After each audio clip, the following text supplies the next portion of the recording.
115 Kabelelo 115 inkosi busokuthanga ba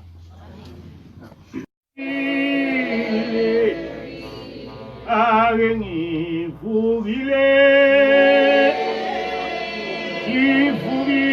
ngezinamina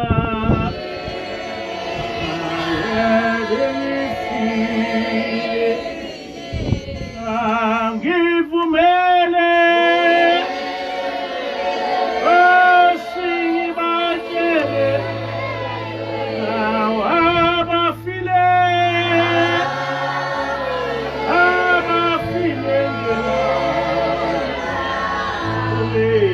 ngivumele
Isihloko engikhuluma ngaso namhla sithi umthetho kaJehovah ubusa ibandla likaJehovah.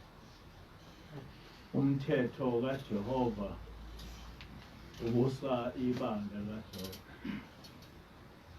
Uma umuntu ethunywe noma ethunyiwe uyayifike kubantu othunywe kuba ezichaze ukuthi uthunyiwe, bese bayambuza abantu ukuthi uthunywe ubani, bese uyachaza ukuthi uthunywe ubani, bese bayabuza ukuthi ukuthuma ukuthini, bese futhi uyachaza ukuthi uthunywe ukuthini. Bese ke labo bantu bayalalela ukuthi lokhu okuthunyiwe kuthiwe akakwenze kanjani. Njengoba silapha sithunyiwe, sithunywe ushembe, sithunywe ushembe. Ushembe usithume ukuthi sikhulume indaba kaNkulunkulu.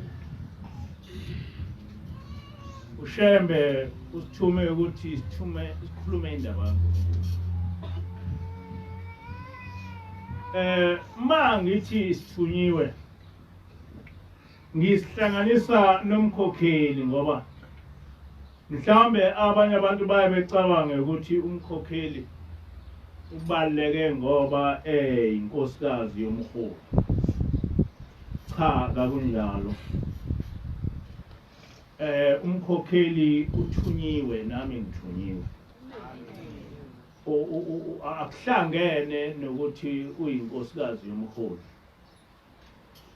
Lokho ukuthi sithunyiwe akusiyona into eyisibonakaliso noma ilento eyayibizwe ngokuthiwa ubizo. Angilazi ubizo ukuthi yini, kodwa ngithunyiwe ngoba ngatshelwa ukuthi ngiyathunywa. Ngatshelwa futhi ukuthi ngithunywa ubani. Ngatshelwa futhi ukuthi ngithunywa ukuthi ngenzeni. Nomkhokheli naye wathunywa ngokwakhe. Noma sikhuluma into eyodwa, kodwa sithunywe ngokwehlukana. Ngike ngakhuluma ngaphambili ukuthi ngicabanga ukuthi kwaku 2007 lapho okwaku nabantu bakwaNxumalo ababelwa bethi akufanele ukuthi ngishade nomkhokheli. Bayibeka ke izathu engazukuyikhuluma ngazo lapha, kodwa inkulumo enkulu ithi ngilosi laba abathi anikwazi ukuba nishade bangobani, bazini ngani. Nina kwahlangana amadoda athize ezweni elithize emandulo, ningakabi bikho ngisho eziswini zabazali benu. Bayakha lento ithi ke ingilosi laba sebecabanga ukuthi bengayivimba bangobani.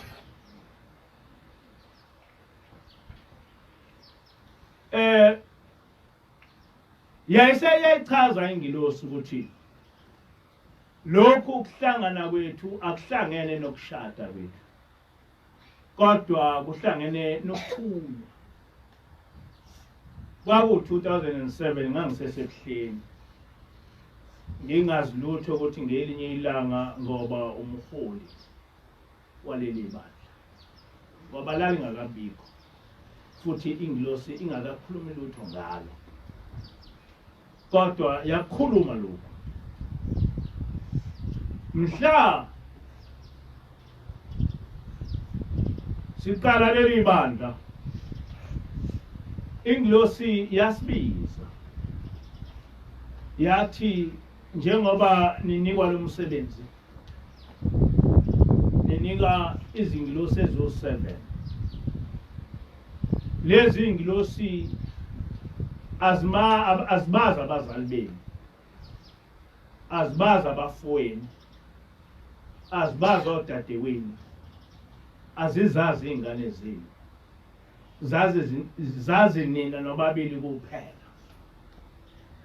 Yathi ingilosi, kulezi ingilosi kukhona iy'ngilosi ezinolaka, kukhona iy'ngilosi ezinonya, ezithi uma ngabe zibona umuntu noma ngabe umzali wakho noma ngabe umfowenu noma ngabe ingane yenu, uma enicabangela okubi ziyahlabeka ngoba zithunywa ukuthi zilibheke. Ithi-ke ingilosi lezi ezinye iyaye ima ibheka ibona umuntu enicabangela into embi noma mhlawumbe efuna ukunibulala, bese yona imbulala okokuqala lo muntu engakakwenzi lokho. Ithi kohambe ngesinye isikhathi nibone umuntu efa, mhlawumbe nisondelene naye bese niyakhala niyadabuka, kanti lo muntu ubulalelwe ukuthi ubezobulala nini. Ithi-ke ingilosi niyathandwa ezulwini ngoba nizokwenza umsebenzi kaNkulunkulu. uNkulunkulu uyanihlabekela. Uma ebona uNkulunkulu niphathwa kabi umuntu, uNkulunkulu uphatheka kabi. Uma uNkulunkulu ebona nihlukumezeka, uNkulunkulu uyahlukumezeka ngoba ukuhlukumezeka kwenu kuchaza ukufa kwamsebenzi kaNkulunkulu. Lamazwi engiwakhulumayo aye ekhulunywa ingilosi isichaze umsebenzi wethu ukuthi sithunywe uShembe ubaba ilanga, uthena asizovusa siqhubeke nomsebenzi womprofeti uIsashembe. Sifundisa abantu indaba kaNkulunkulu, sifundise abantu indaba yomthetho kaNkulunkulu, ngoba njengamanje uNkulunkulu akakhonzwa emhlabeni, uNkulunkulu akadunyiswa emhlabeni. uNkulunkulu wagcina ukudunyiswa ngezikhathi zabaprofeti bakwa-Israyeli. Emva kwabaprofeti bakwa-Israyeli uJehovah akazange ebe sadunyiswa. uJehovah ayizange ibe isagcinwa imithetho yakhe. Yaze yafike yazovuselelwa umprofeti uIsashembe.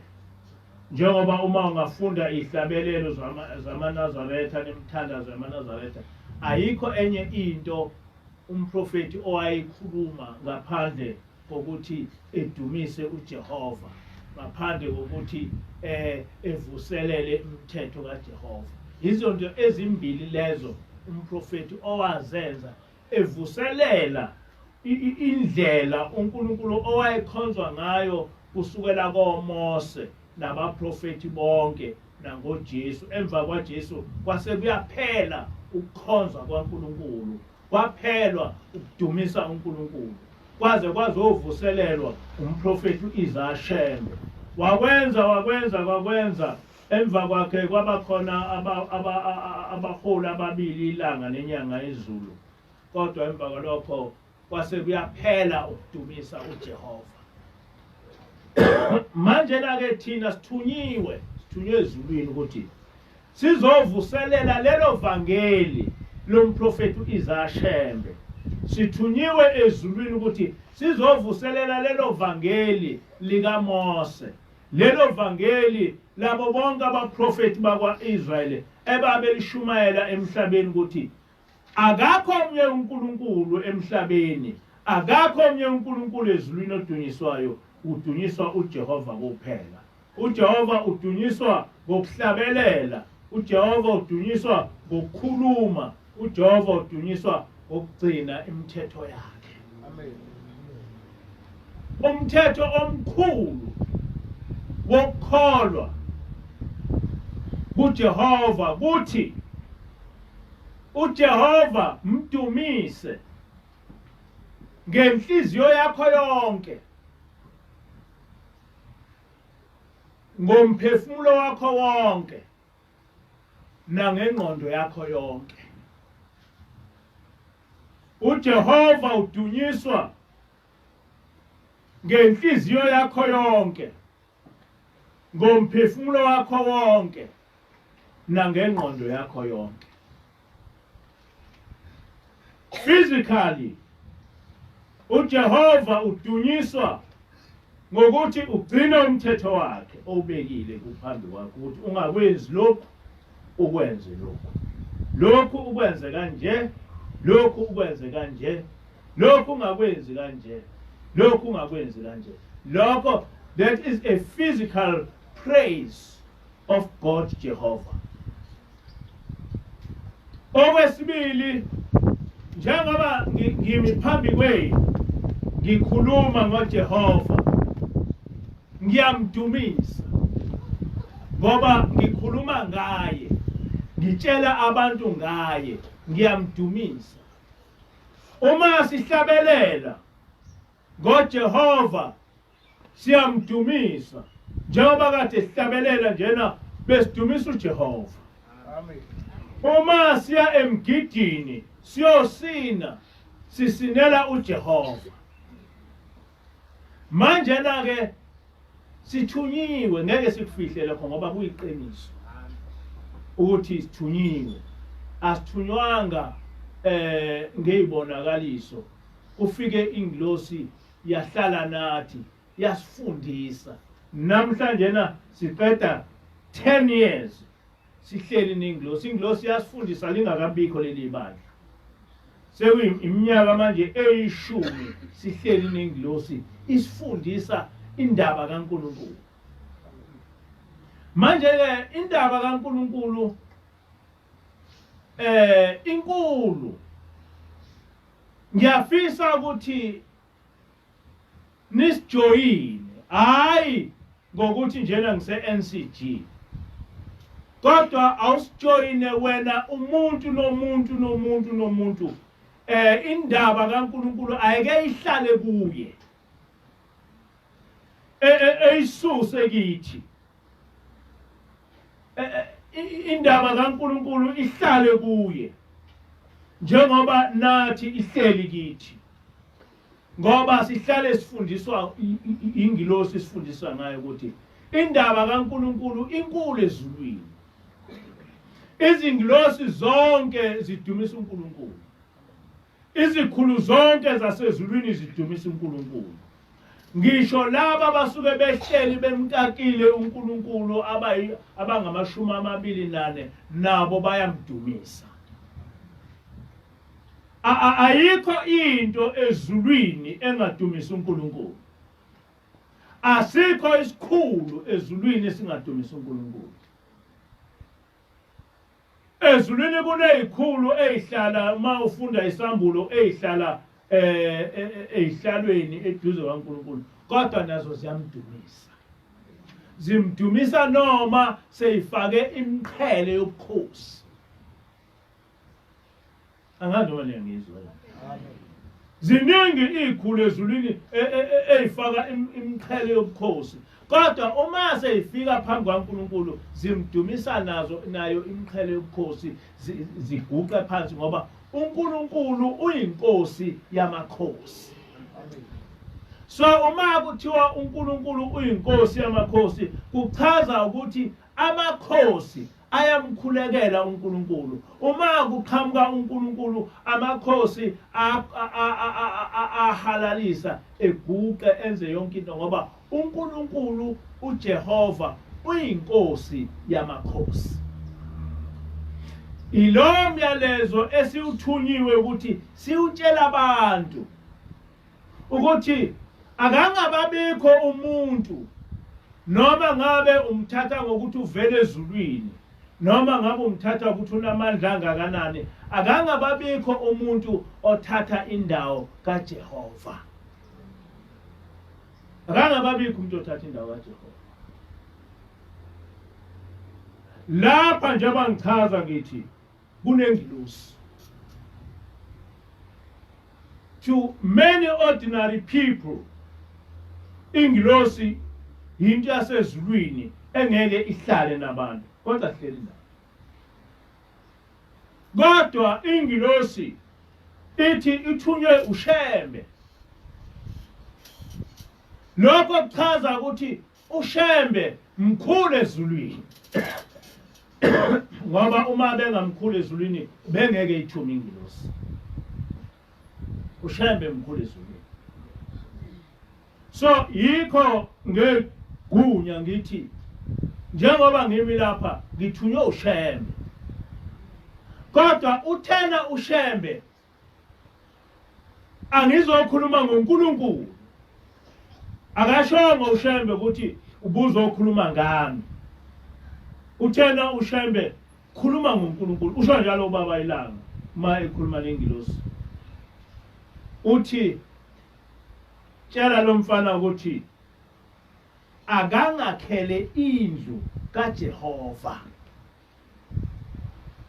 tshela lo mfana ukuthi akangakhele indlu kaJehova indlu kaJehova ke libandla kuleli bandla oyongakhela lona yena mina leli bandla ngilakhele ubaba ilanga ngoba ingilosi isho njalo yathi uthi ubaba ilanga makhele ibandla likaJehova ngamanye amazwi uthi ubaba ilanga leli bandla engalishiya akuselona likaJehova kodwa ngakhela mina ibandla likaJehova ngoba mina ngenkathi ngihamba emhlabeni ngangifundisa abantu ngoJehova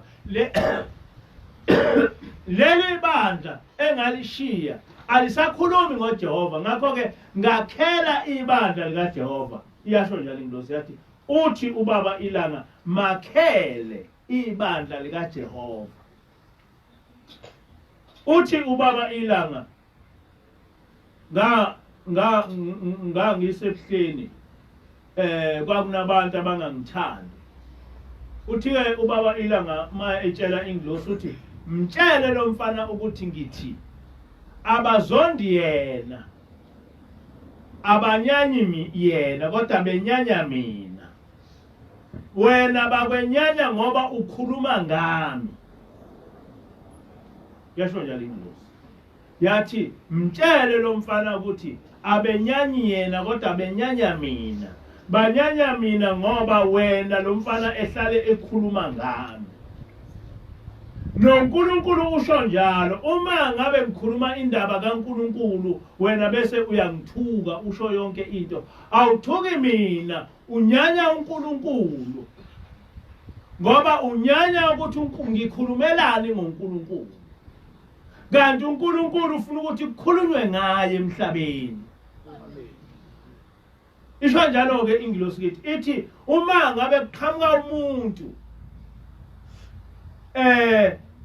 ekhuluma kabi ngani uma kuqhamuka umuntu efuna ukulibulala uqhamuka umuntu efuna ukuyiqeda lento uNkulunkulu uyalihlabekela yasho njalo yathi uNkulunkulu uyalihlabekela uNkulunkulu uphatheka kabi ngomuntu olihluphayo ngoba nenza umsebenzi wakhe nawe nje that is natural nawe nje uma utshela umuntu ukuthi akakwenzele into ethize bese kuqhamuka abanye abantu bemvimba labo bantu lo muntu lowo omthumile uyahlabeka ngaye uphatheka kabi ngaye ngoba umthume ukuthi enze into ethize ukuze lento othi ayenzeke iphumelele izokwenzeka njengoba yenziwa lo muntu omthumile isho njalo ke ingilosi ithi uNkulunkulu uyanihlabekela uNkulunkulu uyanithanda uNkulunkulu unethembile ukuthi ngani umhlaba uyomazi uJehova. Amen. Ngani umhlaba uyomazi uJehova. Ngakho ke singazibuke singazenyezi. Singacabanga ukuthi kukhona amandla esingawanikiwe ezulwini. Siwanikiwe amandla ukuthi sikhulume indaba kaNkulunkulu, sifundise abantu ngendaba kaNkulunkulu. Sinikiwe amandla ukuthi sikhulume ngoJehova, sifundise abantu ngoJehova. Sinikiwe amandla ukuthi sitshele abantu ukuthi uNkulunkulu omkhulu igama lakhe uJehova. uJehova akufanele ukuthi kube khona isidalwa noma ngesasezulwini noma ngasesamhlabeni esizothatha indawo kaJehova. Ukutshengisa lokho, ubaba ilanga uthi kithi ngakheleni indlu, ngakheleni ibandla, kuleli ibandla nidumise kulo uJehova. Kodwa ubaba ilanga usezulwini. Kodwa uthi ngakheleni ibandla, kuleli ibandla nidumise uJehova. Ngani na? Ngoba uyabona esezulwini ukuthi akusahambi kahle. Leli ibandla engalishiya ngithi kalidumise uJehova, ngilifundisa uJehova, asakhulumi ngoJehova, selinoNkulunkulu babo. NamaKristu noJesu usho njalo, amaKristu akasamdumisa uJehova. Leli igama elithi Jehova liyaphela. Akakho umuntu oyikholo nendaba nalo. Akakho umuntu oyikholo othi uJehova wathini. uJehova uthini. Uthi-ke ubaba ilanga, mtshele lo mfana ukuthi uyafundisa indaba kaJehova njengoba yayifundiswa ubaba umprofeti. Ehambe kuleyo ndlela eyayihamba ubaba umprofeti, engasuki kulo. Ebatshele abantu amakholwa ukuthi umprofeti wathini ngoJehova. Wathi umprofeti uJehova udunyiswa kanjani. Wathi umprofeti uJehova uyini. Umprofeti wasitshela ngoJehova. Kuverse 3:4 womthandazo weSabatha wathi mesabeni uJehova zizukulwana ngezizukulwane, nigcine umthetho wakhe owanilobela yena uJehova ngenceku yakhe uMose, ukuze ukudumisa kwenu kwamukeleke kuThixo wemkhosi. Ukuze ukudumisa kwethu uNkulunkulu kwamukeleke uThixo wemkhosi, kasibheke ukuthi uJehova wabhala wathini esebenzisa isandla sikaMose. Utheni uNkulunkulu esebenzisa isandla sikaMose? Ukhulume wathini uNkulunkulu ngoMose? Ngoba uNkulunkulu ukhuluma ngomuntu. Nasemhlabeni wafika wakhuluma noMose, uMose wafika wathi uNkulunkulu uthi. Nakubaprofeti uNkulunkulu wakhuluma ngabantu wathi bafika abaprofeti bathi uNkulunkulu uthi. Nakumprofeti uIzashembe uNkulunkulu ufike ngomuntu, wafika umprofeti wathi uNkulunkulu uthi. Nanamuhla uNkulunkulu ufike kithi wathumela ingilosi yazohlala nathi. Ingilosi ayihlale emhlabeni, ihlale ezulwini, kodwa this time ihlalile nathi, isahleli nathi. Angazi ukuthi ngiyacela ukuthi ihlale nathi, ihlale nje kuleli ibandla. Amen. Kodwa iyohlala nathi uma sahamba ngendlela kaNkulunkulu. Nathi ihleli nathi njengoba sahamba ngendlela kaNkulunkulu. Mhla sasuka kuNkulunkulu iyosuka kithi, noma sithunyiwe iyosuka kithi. Yosuka. uSamsoni wayevele ezulwini. Mhla efika emhlabeni, ezofika emhlabeni kwathunyelwa ingilosi. yatshela unkosikazi kaManoa ukuthi uzozala umuntu ovela ezulwini. Ngakho ke ungabe sakuphuza utshwala uyiphathe kanje. Kodwa mhla umuntu ovela ezulwini uSamson ephuma endleleni kaNkulunkulu, uNkulunkulu wasuka kuye.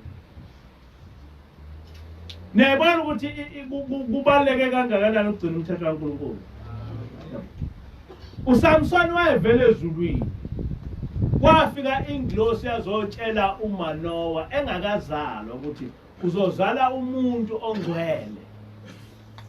Wazalwa nangempela uSamsoni waba namandla angekho umuntu emhlabeni owakwaba nawo. UMsamsoni wangavele ibambe lento lensika lena eyiwise laphana.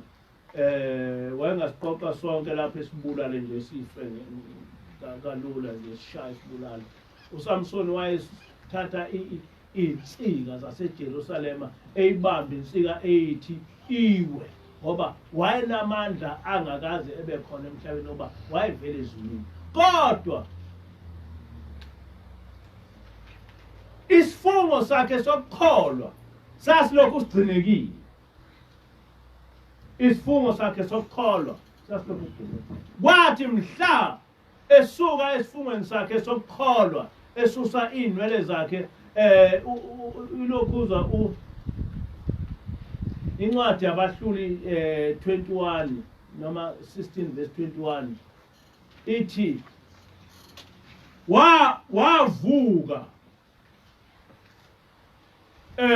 ecabanga ukuthi usenamandla, wayengazi ukuthi uNkulunkulu ubalekile kuye. Wayengazi ukuthi uNkulunkulu ubalekile. Wathi manje egundwa inwele zakhe uNkulunkulu wabaleka kuye. Wabaleka. Yikho abantu begunda kakhulu ngoba bathanda ukuthi uNkulunkulu ebaleke kuye. uNkulunkulu akahlali umuntu ophuca ikhaya. Ubungcwele abuhlali kumuntu ophuca ikhanda. Noma ungathanda kanjani ukuphuca ikhanda, kodwa no one thing ukuthi ubungcwele abuhlali kumuntu ophuca ikhanda. Ezulwini akangeni umuntu ophuca ikhanda. Abuhlali nje ubungcwele kumuntu ophuca ikhanda. Uma ufuna ukuthi uNkulunkulu engahlali kuwe, phuca ikhanda. Umthetho kaNkulunkulu lo. Ngomunye umthetho kaNkulunkulu abantu abawushile balandela umthetho kaSathane baphuca amakhanda. Ezulwini akangeni umuntu ophuca ikhanda. Ezulwini akangeni umuntu ophuza utshwala. Ezulwini akangeni umuntu wesifazane ofaka ibhulukwa. Ezulwini akangeni umuntu onamathathu.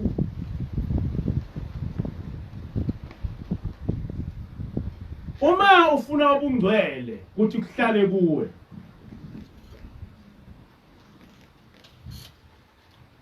ubungcwele buqala emzimbeni wakho.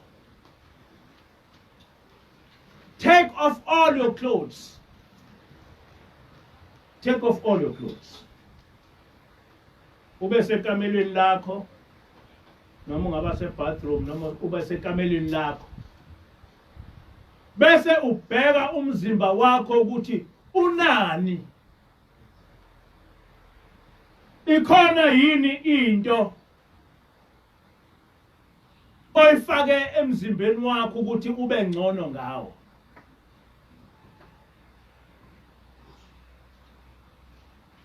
Umzimba womuntu wasezulwini is natural. Umzimba womuntu ofuna ungena ezulwini is natural. Awungeni unomzimba osufakelwe into artificial. Ngikhuluma ngomzimba wakho, ngikhuluma ngengubo yakho, ngikhuluma ngomzimba wakho. Ukuthi ezulwini awungeni umzimba ofakwe into artificial. Umzimba wakho ungawudwebi. udweba umzimba noma ngabe udweba ebusweni njengamampondo, with due respect kwamampondo, noma ngabe ungakwamkhize, khona abantu bakwamkhize abayidweba ebusweni nani, kuyenziwa ngokosiko kodwa akukhona kwasezulwini. Ezulwini awudwebi umzimba wakho noma ebusweni noma kuphi awudwetshwa umzimba wakho, awuhlobi ngemdwebo emzimbeni wakho njengoba ninibone mhlawumbe kumafilimu kakhulukazi amafilimu aseNigeria kudala ukuthi abantu bedwebe imizimba. Akwenziwa lokho uNkulunkulu. And ikhona amaZulu ngokwemvelo amaZulu akawudwebi umzimba wabo. Ngeke ufice amaZulu mhlawumbe efake izinto ezihlobisa umzimba, because lonto bayazi kusukela emandulo ukuthi umuntu akawuhlobisa umzimba wakho must be natural. Akufanele ukuthi umzimba wakho uthi unamashiya akho bese ufaka amashiya azokwenza ukuthi ukholwe ukuthi muhle. Akufanele ukuthi unenzipho zakho bese ufaka inzipho zokwakhiwa. Akufanele ukuthi unomlomo wakho bese ufaka umlomo obomvu. uNkulunkulu ekwenzewa ngaba nomlomo obomvu. Akufanele ukuthi ngisho esiswini utholakale usuhlobisa inkaba yakho. Uma wenze njalo, anything enjalo ayikungenise ezulwini.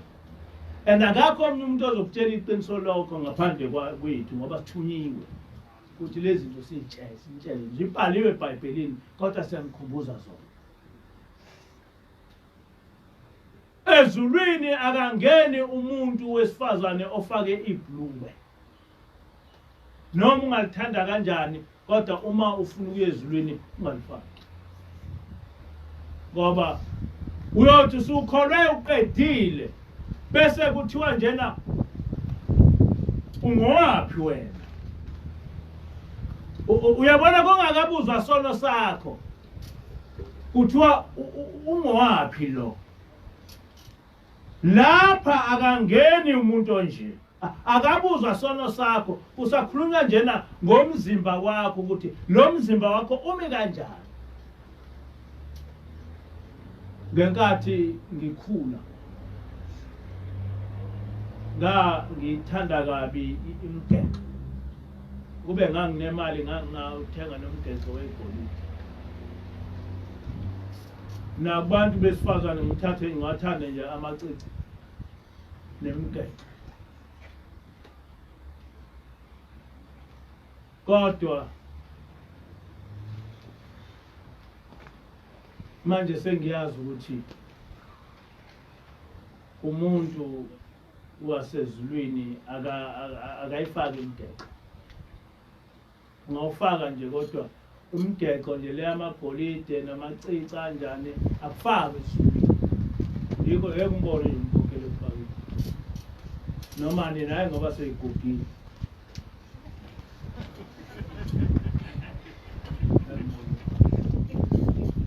Ngoba kufaka.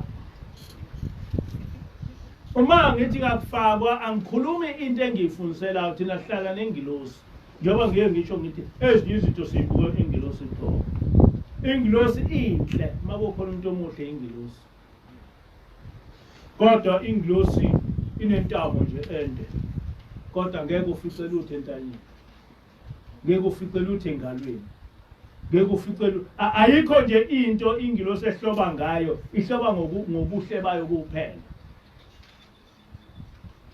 Inamashiya nje amakhulu ayo emvelo, namehlo amakhulu ayo emvelo.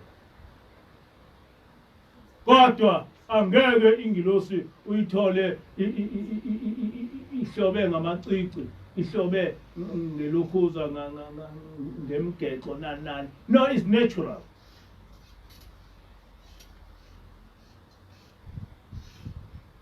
Nokugqoka. Uma ufuna ukuba ngwasezulwini ukubheka ukugqoka kwakho ukuthi ugqoke into enjani. Lento oyigqokile iyamjabulisa uNkulunkulu, iyabajabulisa nabasezulwini. Ngake ngichazela ukuthi ingilosi yathi la akufakwe amabhluku amnyama namayembe amhlophe nothayi. Sathenga amabhluku amnyama kodwa angobhotsozo amancane lapha phansi. Yayisithi ingilosi onke lamabhluku afakiwe angiwafuni, abathenge amabhluku akahle. Yonke into uma ngabe uyinazatha gqoka into eclassic. Ya niyangizwa ukuthi ngithini? Yonke into oyigqokayo ayibe classic. Ngase siyabuza engilosini ukuthi inkinga yalamabhluku yini? Yini inkinga yalamabhluku? Ithi ke ingilosi lamabhluku nazo zonke lezi zitayela zenziwa ngama-Satanist ngoba ekhompyutha noNkulunkulu efuna ukuqhamukisa izinto ezokwenza abantu besuke kuNkulunkulu bethande bona. Ithi ke ingilosi ama-Satanist ayizitha zikaNkulunkulu. Isithi ke ingilosi wena ungathanda yini ukuthi ubone ingane yakho isigqoke into yesitha sakho na? Ungakuthanda lokho? Ukuthi uthole ingane yakho ingayithandi into yalapha iyothanda into yesitha sakho, yonke into yenze isitha sakho. Ithi ke ingilosi zonke lezi zinto ezizitayela njengoba ubona abantu begijimela izitayela basuke yonke lento yenziwa ngama-Satanist laba bantu abayizitha ikaNkulunkulu. Ngenkathi nithatha lezo zinto nisuke ni against okufunwa uNkulunkulu. Manje awukwazi ukuthi uthathe into eyakhiwe uSathane uzongena nayo ezulwini. Ngoba la izulu lisitha sikaSathane. Leyo nto leyo sasitshelwa ingilosi yasichazela mhla sibuza ukuthi inkinga yalamabhluku amancane yini. Yathi ingilosi inkinga ukuthi akavele ezulwini, avela kuSathane. Uthi zonke izitayela lezi uma ngabe uyikholwa ungazigijimeli izitayela ngoba izitayela zihamba noSathane, zi-introduce uSathane. Yes, izitayela introduce uSathane. Ngoba ngachaza ekuqaleni ngisho ngathatha izithombe zabantu abaningi ngisho abakuparliament nanani ekuqaleni abantu bangawaphucula amakhanda abo. That is a fact. Kodwa kwathi mhla uLavina introducer ethatha ukhololo ewufaka wayesephucu ikhanda lakhe wayesethi usewumfundisi weSatanism. Kwaphuma emaphepheni ukuthi uLavina uvule ibandla lakhe efake ilokhuza efake ukhololo kodwa ephucula ikhanda. Kuleyo minyaka yo-1960 kwaphuma emaphepheni ngoba kwakuyisimanga, kwakumlungu lona owenza. Kodwa namhlanje bonke abafundisi baphucula amakhanda nokhololo, abanye abasafaki nokhololo. Balingise bani? Balingise ulokhuza, balingise uSathane. Bonke. Wonke nje umuntu ngisho umfundisi ngisho umdala yonke into bafake ukuphucula ikhanda benza ukuthi bebe bahle. Kodwa angaze ngimbone umuntu omuhle ngokuphucula ikhanda. Ngibone kuzilwane nje. Kodwa mhlawumbe ngibona kuzilwane ngoba ngingwasezulwini.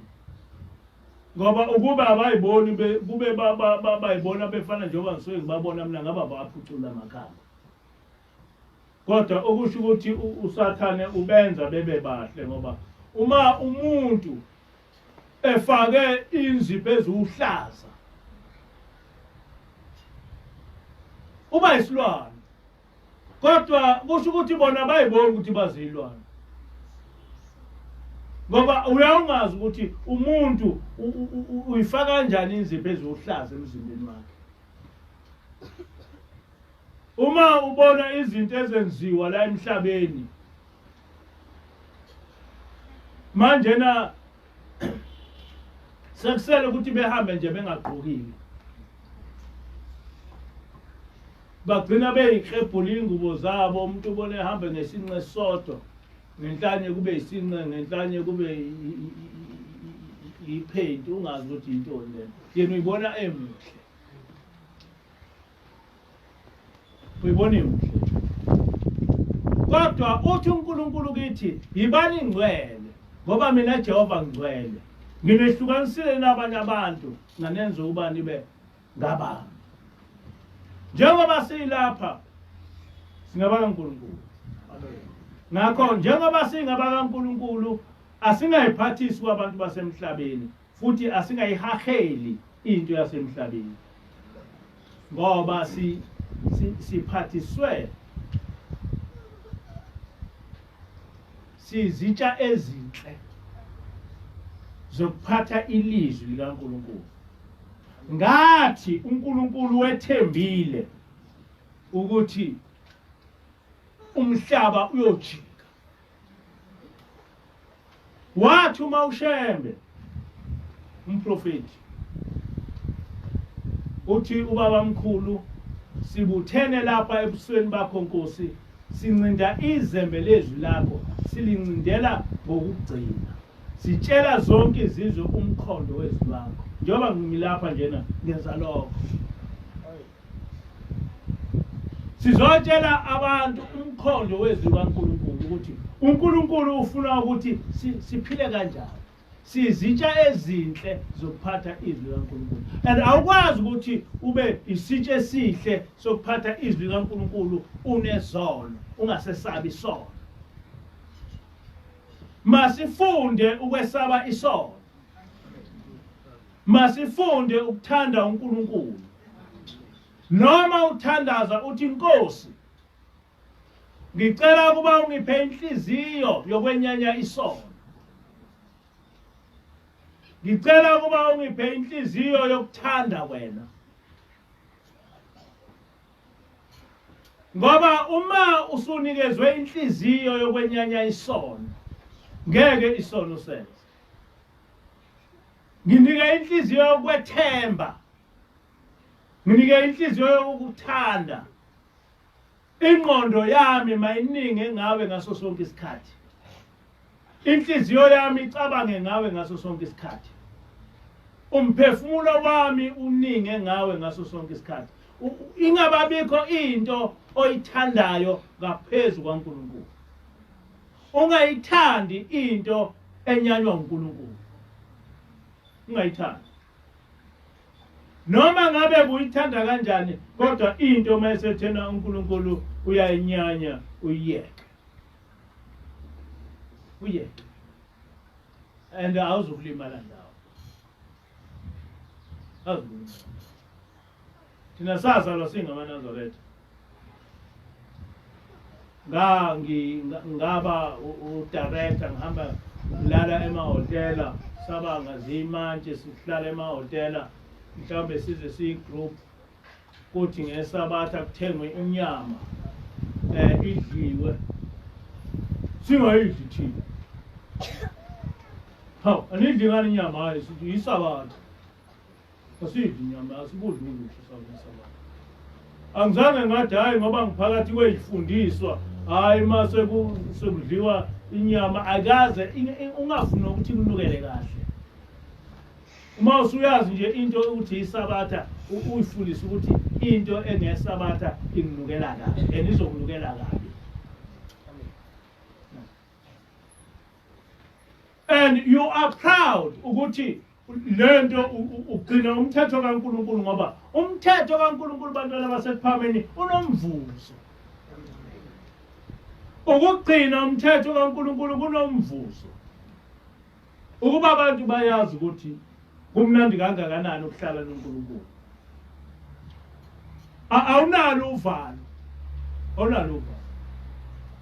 Ngoba ngangisho nje ngithi ingilosi yayisitshela ukuthi enye ingilosi ikwazi ukubona umuntu ecabanga ukuthi ekubulale, engakafuni ukuthi esacabanga bese iyamshaya. Awazi lutho wena bangakanani abantu uNkulunkulu okuvikele kubo, zingakanani izitha uNkulunkulu okuvikele kuzo ungazazi.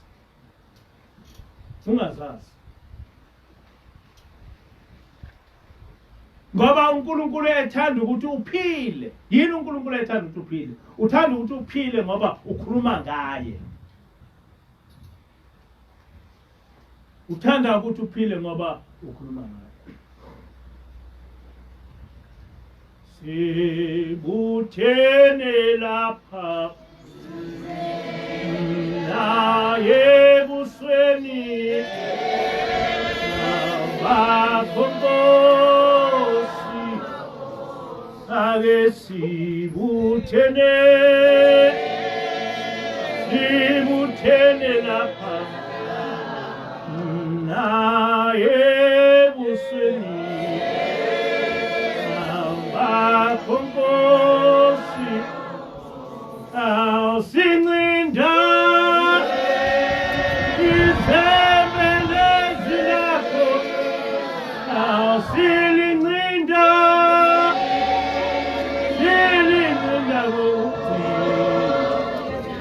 kube sincinda izembelezi lakho asilincinda nangokugcina ake sitshela zonke izizwe nawo umkhondo wezilapho sitshela zonke izizwe nawo umkhondo wezilapho awofuna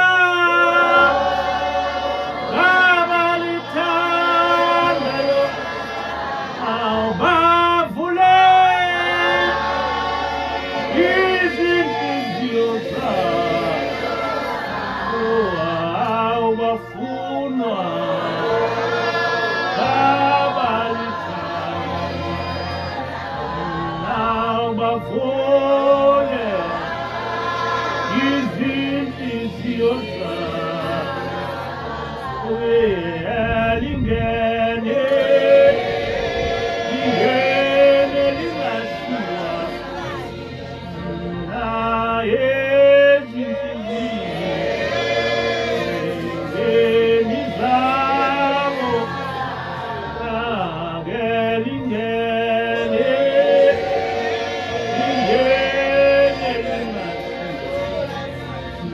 naye ezinhliziyweni zabo abelithande baligcine lelo lizwi labo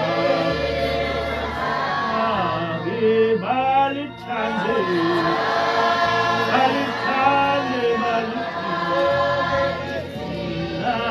lelo lizwi lalapho salibona wemakhulu kanina zitsha zithe salibona makhulu kanina zithe azokuphatha leli lizwe azisinde zonke izizwe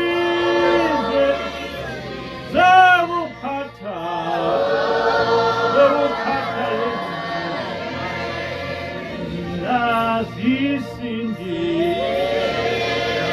zonke izizwe ngiyawuthokoza ngiyathokoza ngibonga usinakade ngiyothokoza ngiyathokoza ngibonga usinakade angawugcina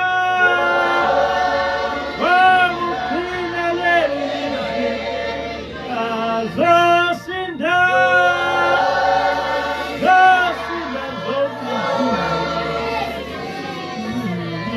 ngokugcina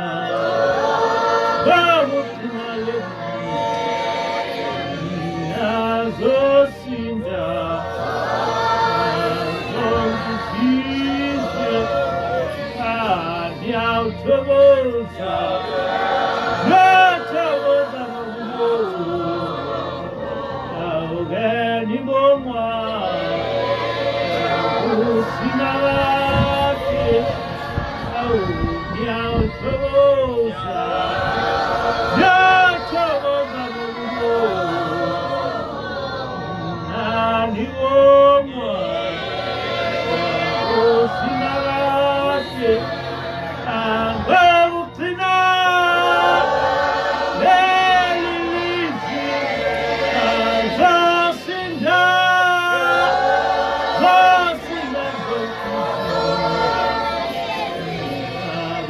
ngokugcina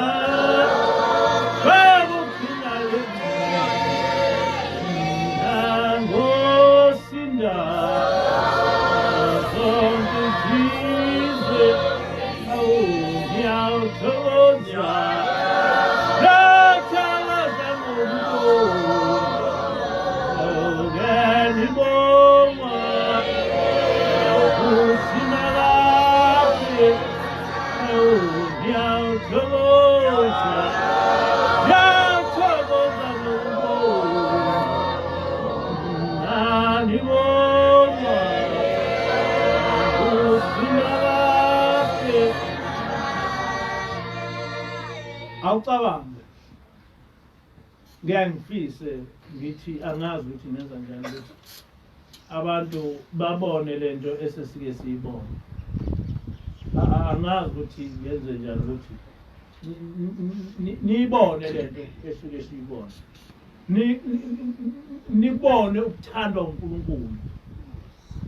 Uyabona ukuthandwa uNkulunkulu ukuthi uma usufika ezulwini esikhundleni sokuthi kubalwe izono zakho uqhamuke ingilosi zisine phambi kwakho ngoba wenze into enkulu engenziwanga umuntu.